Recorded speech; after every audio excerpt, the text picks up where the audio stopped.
Welcome to Philosophy of Value Workshops number 36 of Series 7. The question for today is, why should we value the intrinsic value of other people? Reading from one of my works, The Pursuit of Value, Chapter 4, Section 8. Now, we have recently been talking about various aspects of value as a principle of life. These have included ethics, meaning, truth, death, criteria of value, the will to power, and the will to value. Today, I want to talk about other people as another primary focus of value in our lives.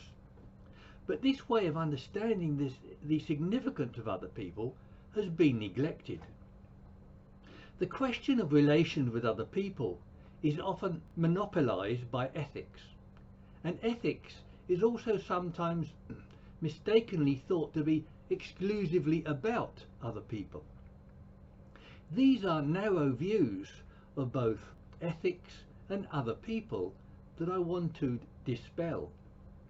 There are, however, valid ethical questions about other people that need to be answered.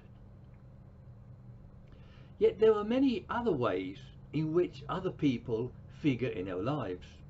That is, other people are primarily instances of intrinsically valuable, reflectively conscious beings, and as such they have huge significance that is obscured by their familiarity.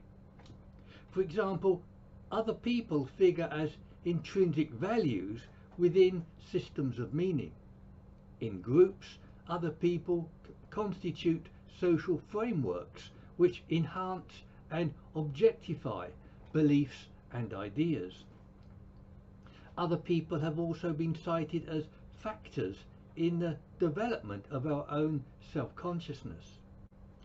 That is, we might need a concept of or awareness of others in order to develop self-awareness. Related to this, we have discussed various criteria of right or correct values that I will mention again later. I also want to note the issue of the appreciation of others as another criterion of value. But before tackling these issues, we need to ask about the nature of the connections between people. And there is no doubt that these connections have been greatly misunderstood in many ways. There are a couple of ways in which it is mistakenly thought that we relate or connect to other people. One, spiritually or cosmologically through direct causal relations between people. And two, by means of an obscure ethical connection that might be seen as an aspect of spirituality. Social, genetic, or evolutionary factors are also inadequate reasons to value others in a philosophical context.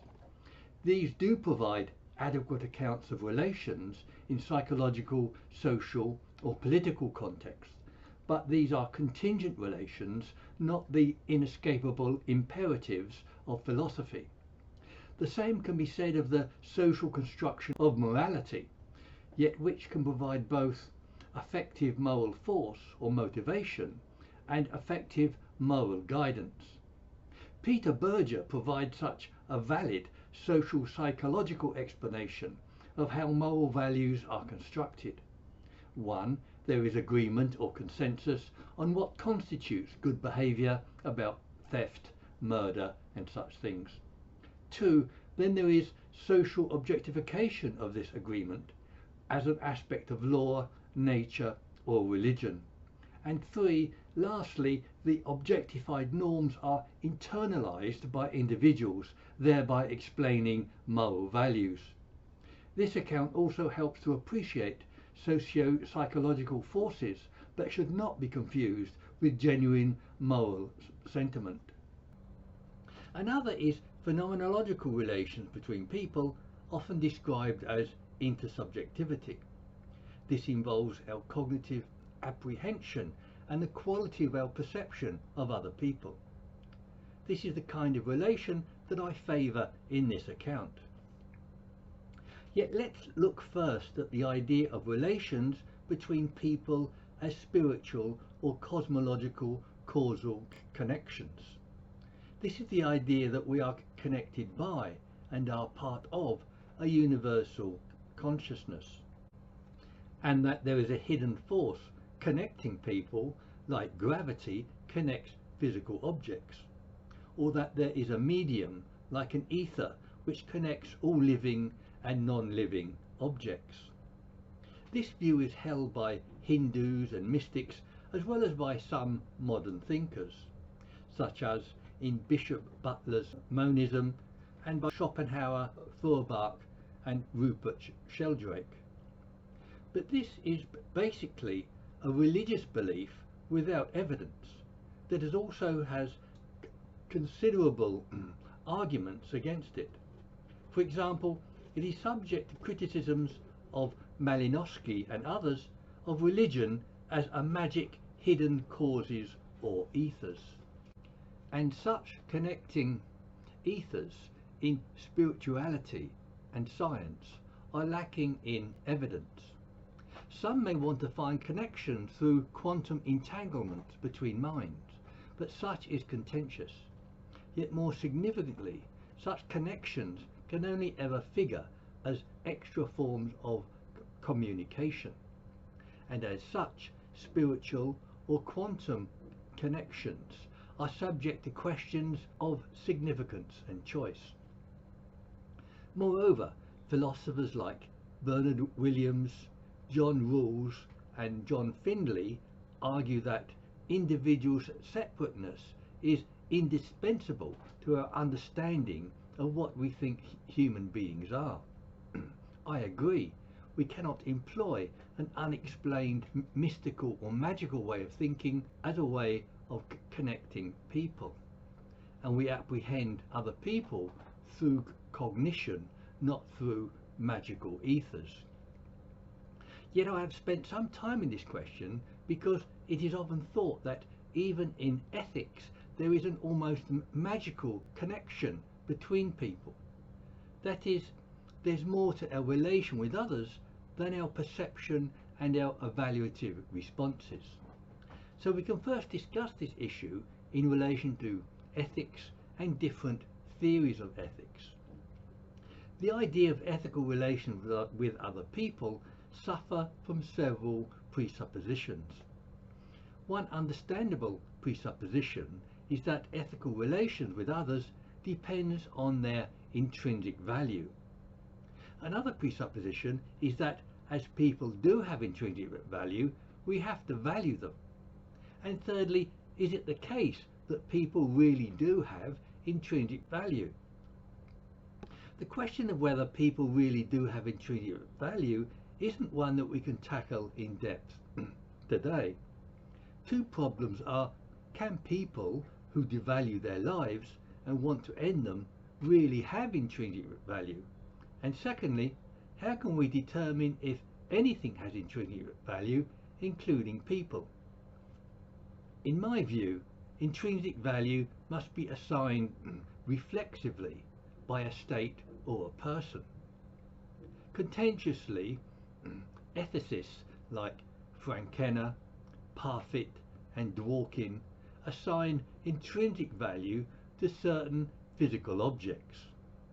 Less contentiously, these and other thinkers assign intrinsic value to objects like truth, knowledge and justice. But John Mackey argues that there are no objective or intrinsic values in the physical external world. I agree, and I only accept mental states and people as candidates of intrinsic value.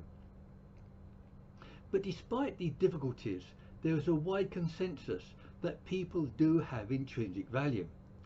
So for the purposes of this discussion, we can presuppose that they do have intrinsic value. The next question is whether ethical relation with others depends on their intrinsic value. Most theories accept that it does, but some theories do not. The ethical egoism of Max Stirner or Ayn Rand tends to discount other people on grounds that ethics is a question of self-interest. But both Stirner's and Rand's egoism face severe difficulties, like the limited conception of self-interest. That is, it doesn't appreciate how valuing other people reflects back onto one's own value. Solipsism is a denial of other people's existence that is even easier to discount. Yet Aristotle's virtue theory of dispositions, like excellence of character, is a more credible example of omission. That is, value-based virtues like goodwill and intrinsic value of others aren't prominent in virtue theory. But virtue theory has been widely criticized for just this deficit. Utilitarianism is another theory which eschews intrinsic values in general, in favor of pragmatic outcomes. Mill's exception is that only pleasure is uniquely valuable because it's the only thing we desire for its own sake. But many others, as well as myself, have argued that pleasure and happiness are inadequate objectives, as well as not being of intrinsic value. Another problem of utilitarianism is that of motivation. That is, why must we act for the common good of other people? Acting for the common good seems to require motivation beyond that of pleasure. Mill's informal response is that making other people happy produces our own happiness. But this is a contingent outcome of our happiness, and it isn't adequate as an ethical relation. Yet Peter Singer is a utilitarian with wider concerns than the standard pleasure and happiness. He addresses the question of other people as an aspect of ethics that a meaningful life requires. He argues that meaning requires concern for others as a wider purpose in life than ourselves. But this isn't an explicit or definitive reason for respecting the value of others. And as above, this is only a contingent reason for respecting the value of others. For example, science can also provide a wider purpose in life than ourselves. But Immanuel Kant is distinctive in recognizing the intrinsic value of other people in his categorical imperative. As one of the three major principles of his imperative, he writes that act in such a way that you treat humanity, whether in your own person or in that of another, always at the same time as an end and never merely as a means. In other words, other people are ends in themselves, not means to an end. The idea of people as ends in themselves with intrinsic value is intuitively compelling, but we must ask, why are people as ends in themselves with intrinsic value, and why should we value them? Yet when we examine Kant's position closely, we find that it has serious problems. Firstly, he assigns intrinsic value to people, not because of sentience or consciousness, but because of their rationality. Secondly, we must ask, why does he assign value for these and indeed other reasons? Kant's esteem of rationality is a factor here. Yet for Kant, rationality is also a means of attaining dignity. And Kant's assignment of dignity and value is seen as a universalization of his own dignity and value. But both rationality and universalization have been severely criticized as foundations of moral value. Hume, Ayer and others, for example, argue that such features are properties of logic, not ethics.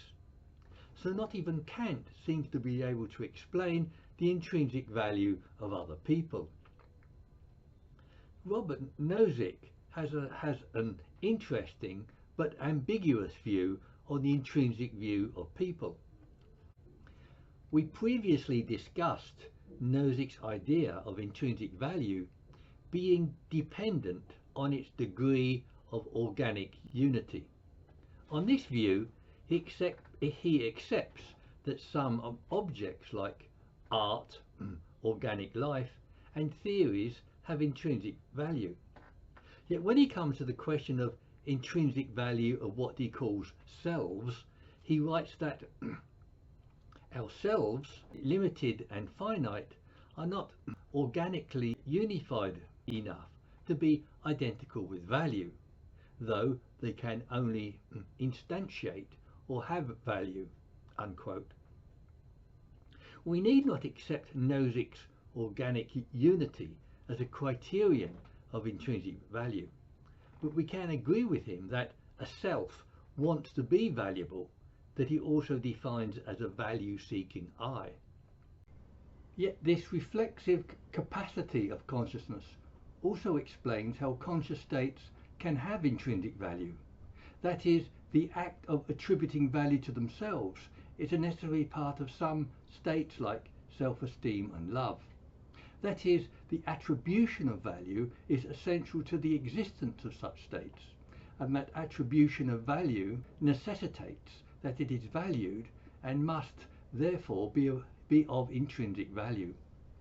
This thinking can then be applied to the question of whether self-conscious beings are of intrinsic value, and on this view we can agree that consciousness is a candidate for, sometimes having intrinsic value. And if people are value-seeking I's who want to be valuable, this implies their intrinsic value. But we can ask whether value-seeking or wanting or adequate to attribute value. And some people don't seem to value themselves and even want to kill themselves. This is a question we can only continue in a discussion of intrinsic value. Yet we can go on to say that wanting to be valuable is either a possible or a necessary feature of consciousness. And in my view, intrinsic value is a consequence of value being assigned reflexively by a state or a person. And this is why self-esteem, dignity and magnanimity are intrinsically valuable states. Yet Nozick might be offering a solution by claiming that we should treat everything as having the value that it has. On this view, we should at least value mental states and people who do have intrinsic value. On this account, Nozick appears to resolve the problem of why we should value the intrinsic value of others. He does this also by stating that we should treat everything as having the value that it has. But this fails to answer the question of why should we treat everything as having the value that it has. And this failure also reveals objectivist presuppositions evident in this injunction and in his other statements, as well as in his notion of organic unity and its implication of non-conscious intrinsic values. So in my view, Nozick doesn't answer the question of why we should value the intrinsic value of others. Yet his notions of a value-seeking I that wants to be valuable, as I see them, have implications for the value-seeking agent instead of the intrinsic value of the subject. That is, the value-seeking agent looks out onto the world and asks, how can I find, maintain, or further my value? I've answered this question many times in my workshops on cognition, ethics, meaning and purpose.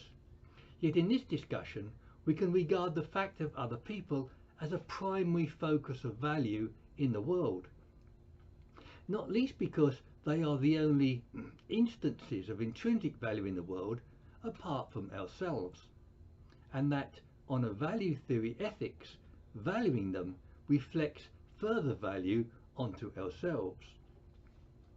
But I want to distinguish this view from the various forms of self-interest held by Stirner, Rand and Nietzsche. Nietzsche's view is that man always acts for the good, that is, what he conceives as good for himself. This extends the concept of good, but the good here remains unduly tied to desires of the self.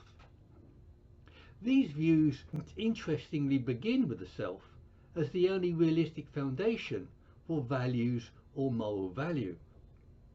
But no subjective foundations based on the self have found to be satisfactory. And Bernard Williams presents the charge of self-indulgence against theories of ethics based on self-interest. That is, I quote, "What the agent cares about is not so much about other people as himself caring about other people." But Williams does make a qualification that not all reflexive moral thought is self-indulgent. Williams gives the example of modelling oneself, one's own behaviour on an ideal. This indicates, of course, very different kinds of self-interest. For example, finding meaning in dying for others is different from stealing a child's ice cream. And different kinds and degrees of reflexivity or self-interest produce different moral assessments. For example, in egoism, selfishness, self-pity, pride, honour, self-worth, dignity, self-esteem, self-respect and self-love. These various examples indicate that a viable ethics based on self-interest might well be constructed. The idea is that all motives are self-interested, but can have different kinds of self-interest. For example, contrast Ayn Rand's ethical egoism to Foucault's care of the self or sufficiency of value. But even given this basis, we are returned to two basic questions. One, why should I accept that other people have intrinsic value? And two, why should I adopt the intrinsic value of others into my own value system? For example, sadists accept the intrinsic value of others, but don't adopt it into their own value system. In fact, sadists accept the intrinsic value of others in order to enhance their heinous satisfactions. On the first question, there are numerous arguments for accepting that other people have intrinsic value. One, the most basic, is by reason, experience and empirical judgment. Two, I know that I have intrinsic value and it's exceedingly probable that others also have intrinsic value. And three, also as conscious beings, people are primary candidates for having intrinsic value. These are straightforward ways of assessing value, but they are contingent claims based on human reason and judgment that don't claim necessary relations. Yet this is an important aspect of my argument about relations of value also in the realm of ethics. That is, principles of value exist, but that they are variable and graduated and cannot be subjected to strict logical necessity. That is, their material contents are subject to the variabilities of belief, judgment and even reason. Yet it's a strength of such a view that it's not necessary or absolute, but fallibilist, like Popper's science. A fallibilist ethics can account for theoretical and human error and does not need to make absolute claims. Both Kant and John Stuart Mill, for example, claimed necessary relations which could not be justified. We can ask the second, more crucial question of why adopt the intrinsic value of others as my value? We can consider several arguments to consider this difficult and crucial question.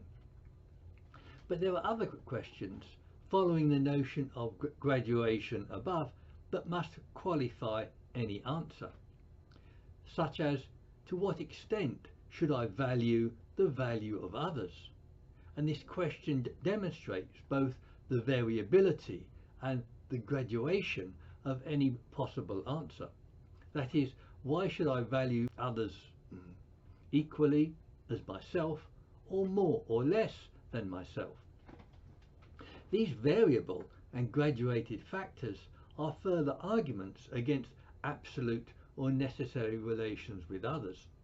But I want to present what I describe as inescapable, not necessary reasons for valuing others. By inescapable, I mean eventually, not immediately, or not necessarily before the end of life.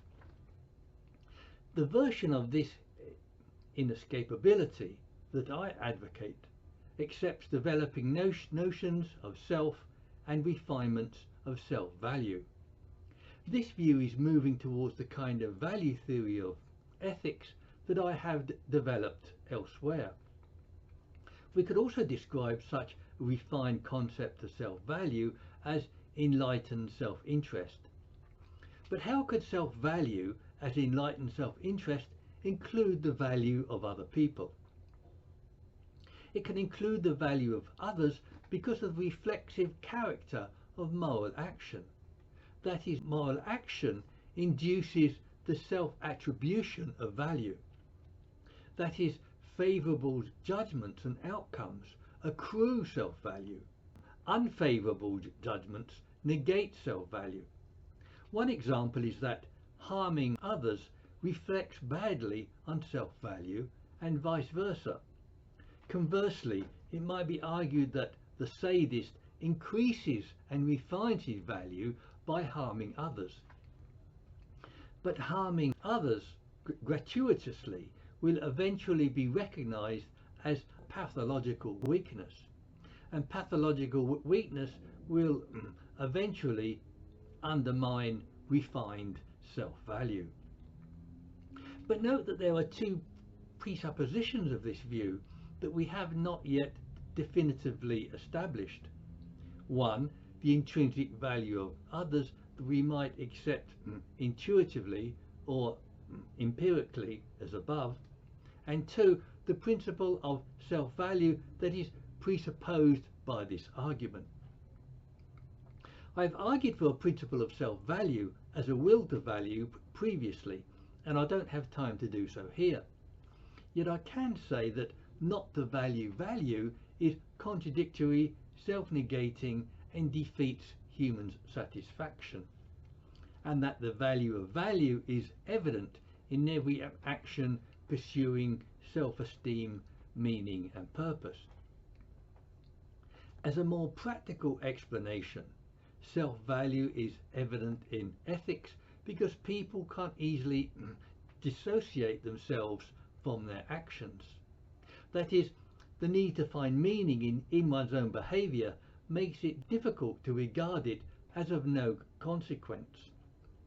A belief in free will also makes people feel responsible for and identify with their actions. People thereby judge themselves as good and valuable or not by their actions. A supplementary argument is that deep knowledge of others requires empathy, which entails the value of others. This strategy turns the difficult problem of establishing value into an easier problem of knowledge. That is, knowledge requires appreciation of value because knowledge and science are value laden. For example, Frank Jackson tells a story about Mary, a scientist who knows everything about colour but is colour blind. So Mary doesn't understand what colour is until she has the experience of colour. The point is that deep knowledge requires phenomenal experience of, in this case, aesthetic value, and deep knowledge of other people requires phenomenal experience and empathy. On this view, the argument with respect to valuing other people is that deep knowledge of others entails empathy and appreciation of their own self-value. Therefore, deep knowledge entails empathy and valuing the self-value of others. That is, like the concept of pain, is only by valuing and experiencing the value can we know it. But this claim is contentious. Does knowledge or even empathy really entail valuing the self-value of others? Like our sadist earlier, we may know or empathize with others but not value them. But this conclusion may depend upon our personal judgments about why we value others. A similarly subjective argument is that human relations aren't a matter of Kantian necessity, but of Aristotelian disposition or expression. That is, a self-valuing agent asks how can he express his values in the world rather than acquire value. He would seek to express positive value by respecting others and avoiding harming them. Conversely, to harm others without good reason is pathological, the recognition of which undermines self-value. More specifically, such action is indicative of an inferiority complex or low self-esteem. Harming others thereby demeans self-esteem and reduces the self-value that is our motivating principle. But one problem here is, how can a value-seeking agent acquire the values that he should express? Aristotle's answer was practice the virtues in order to internalize them. Aristotle's answer, updated, is practice right values in order to internalize and express them. But how can we discern right or correct values as valuing others in the first place? I previously discussed the very contentious issue of correct values by advocating criteria of value. These were criteria like consistency, coherence, non-contradiction, self-validation and sufficiency. Yet two crucial criteria were the will to value and the will to truth. On these postulates of a will to value and a will to truth, we must then ask, what is the best thing that we can do? One inescapable answer is attribute value to other intrinsically valuable and self-valuing beings. This is motivated by a will to value and guided by pragmatic and contingent judgments. Again, this strategy avoids necessary relations that cannot be established. Yet on the principle of a will to value, we go back to the same kind of reasons for action as Singer and Nozick. But they are now the best expressions that we can find of a will to value, not definitive principles. Nozick usefully defined people as value-seeking eyes, but the properties of self-value and seeking value are significantly endorsed by Nozick. But he doesn't develop this property of seeking value as a primary human drive. He is instead concerned with finding properties that we can or should value rather than the agent's motivations. This is because he espouses an ethics of objective criteria rather than a subjectivist ethics of the agent. At this point, I want to return to questions of method that we began with.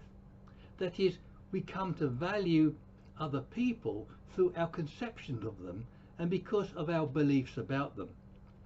The idea of mystical or quantum relations between people is highly contentious, and if there were such, they would be subject to appraisal and judgment. This view draws upon both a phenomenology of our perceptions of others and the cognitive processes involved. In this way, other people can be presented in terms of certain conceptions or cognitive frameworks. This doesn't diminish the significance of the value of others, but accounts for how we apprehend them. Moreover, this approach renders previously incommensurable objects accessible on a scale of value. That is, the abstract principle of truth and the conscious existence of other people are different kinds of things, but both of these make inescapable demands on us, but can be related as conceptions of values. That is, both truth and other people can be understood as different modes of cognition. That is, as abstract principles and facts about conscious beings. One aspect of this view involves Barry McGuire's and Derek Parfit's cognitive but value-based theory of reasons. That is, a value-based theory of reasons for actions draws on values, facts and actions required for certain goals, and those values, facts and actions and goals make them relevantly good or worth achieving. But on a desire-based theory of action, a reason for motivation is produced by the satisfaction of a desire. That is, if an action promotes the satisfaction of a desire, we have reason to perform that action.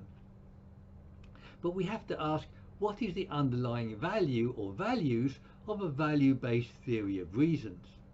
In the examples above, we have the values of other people and the value of truth or the will to truth. In conclusion, we first outlined a number of ways in which other people are mistakenly valued. These included spiritual, cosmological and quantum relations. Another error was thinking that intrinsic value compels us to value it, and we looked at a number of theories in which offered inadequate explanations. These included the views of Stirner, Rand, Aristotle, Mill and Singer. Even Kant and Nozick weren't able to offer satisfactory explanations. My solution is to make respect for the intrinsic value of others a function of our own self-value. This simplifies supposed relations between people into one of believing that others have intrinsic value, and this view supported by a phenomenological and cognitive but value-based theory of reasons. On this view, reasons for valuing other people are inescapable rather than necessary. This is because of the inevitable nature of values satisfactions, but that they are conditional on the agent's capacities, such as awareness of the other's value, will to truth, knowledge, empathy and self-value. These arguments accommodate three crucial aspects of morality. One, they provide a moral imperative founded on value. Two, they account for the finite capacities of reason, choice and knowledge. And three, they provide a moral imperative that is inescapable without invoking necessity. Together with my other arguments, I believe that the above offers an adequate moral theory of other people. My basic point is that pursuit of value requires us to value other people. So let me have your criticism and comments at the meeting or on one of the websites like Zoom or meetup.com.